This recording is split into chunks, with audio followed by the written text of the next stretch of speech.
let's try to review a title that everyone has been requesting for and is kinda related to the holidays. Princess TuTu.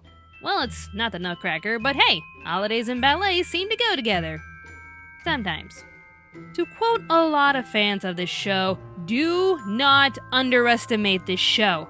Do not underestimate it because it looks cute. Do not underestimate it because it's a magical girl show. You thought Madoka Magica made some changes to the magical girl rules first? Nope. It was Princess TuTu. Don't believe me? Take Chris Patten's word on it. The voice of Fakir. Well, I've tried to tell, over the years, I've told so many couples, like, what happens in the autograph lines is couples come to me with that DVD, and inevitably, if it's a straight guy-girl couple, the girl's like, this is one of my favorite shows, and I keep trying to get him to watch it, to the boyfriend, and I say to the boyfriend, I'm like, dude, don't let the title fool you. This show is badass, it's really good. And hopefully, and I have talked to some dudes who are like dudes, and they're like, yeah, I have to admit, that's a pretty cool show. It's a stupid name, but it's a cool show. I'm like, yes, exactly. So even with ballet-themed magical girls and the title Princess TuTu, why shouldn't you underestimate this show? In a fairy tale come to life, the clumsy, sweet, and gentle Ahiru, or Duck in the English translation, seems like an unlikely protagonist. In reality, Duck is just as magical as the talking cats and crocodiles that inhabit her town. For Duck, you see, is really a duck. Transformed by the mysterious Drosselmeyer into a human girl, Duck soon learns the reason for her existence. Using her magical egg-shaped pendant, Duck can transform into Princess TuTu, a beautiful and talented ballet dancer whose dances relieve people of the turmoil in their hearts. With her newfound ability, Duck accepts the challenge of collecting the lost shards of her prince's heart. For long ago, he had shattered it in order to seal an evil raven away for all of eternity.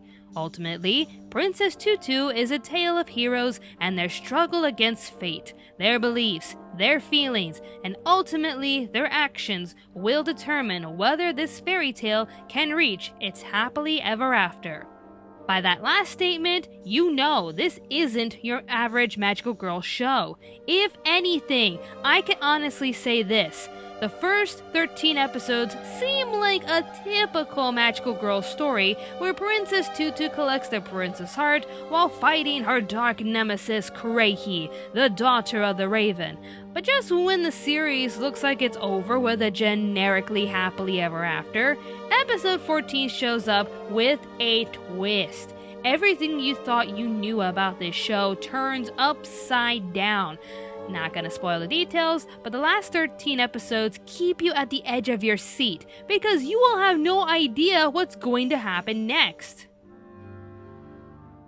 The characters also play brilliantly with the theme. As the first 13 episodes follow a certain pattern and story, the characters all behave as they are supposed to. Duck is a clumsy protagonist who transforms into the perfect heroine, Princess TuTu. Drosselmeyer is the mysterious guide, showing the characters what to do, but for what reason. Muto is the bland prince the heroine falls in love with. Rue is the center of attention, who's scared of losing the one she loves, Muto. And Fakir is the arrogant jerk who feels the need to protect Muto no matter what.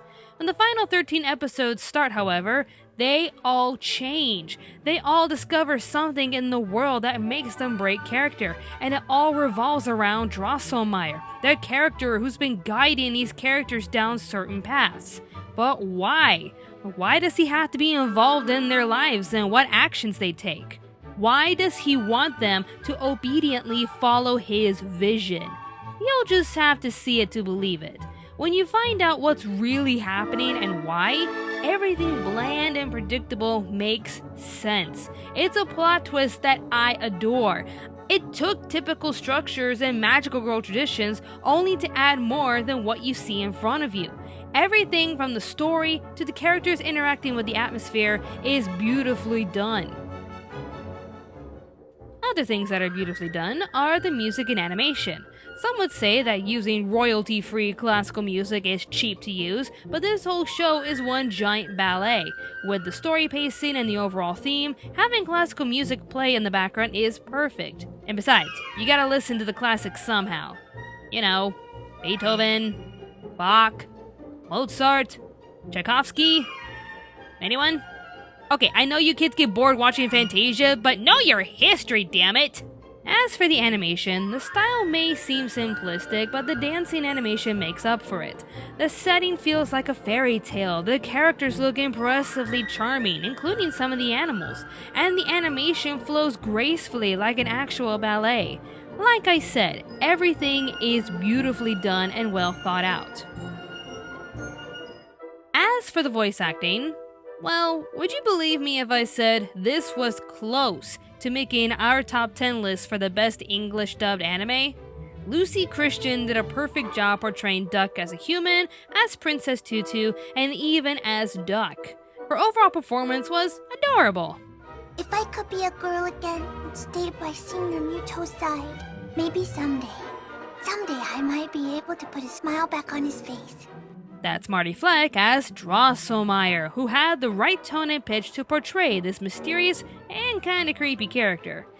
You must never forget that Duck is, after all, a duck.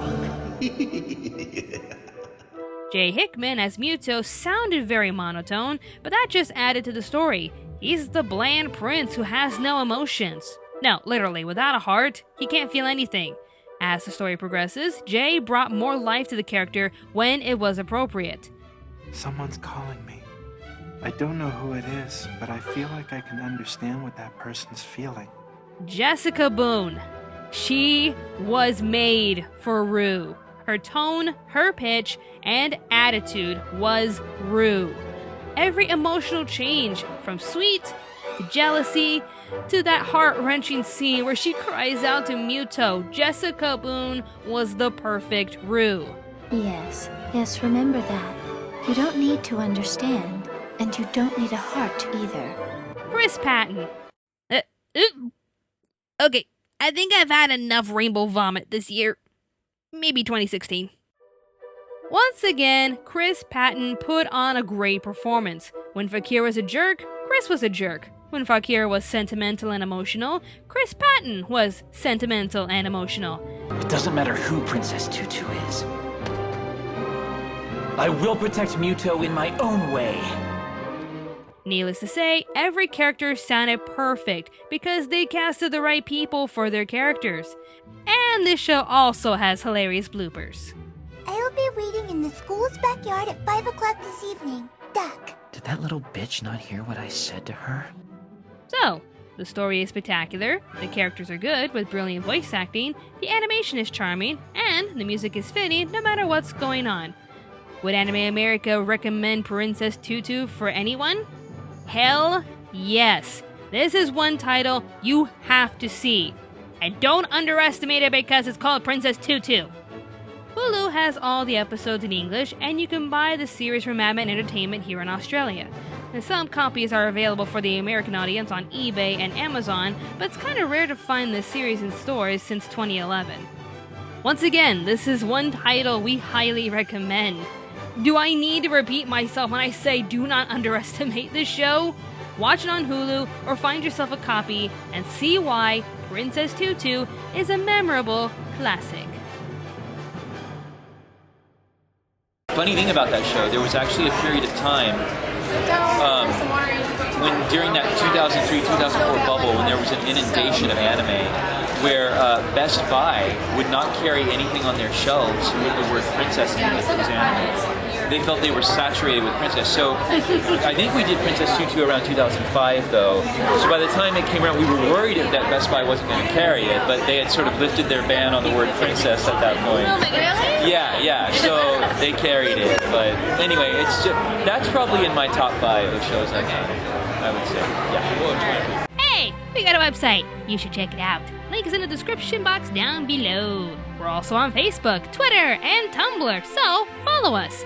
Be sure to like, favorite, and subscribe to Anime America Podcast for more awesome reviews. If you're interested in anything in pop culture, check out our other awesome channel, Pop Spectrum. You'll be glad you did. Thank you for watching, and stay tuned, Anime America.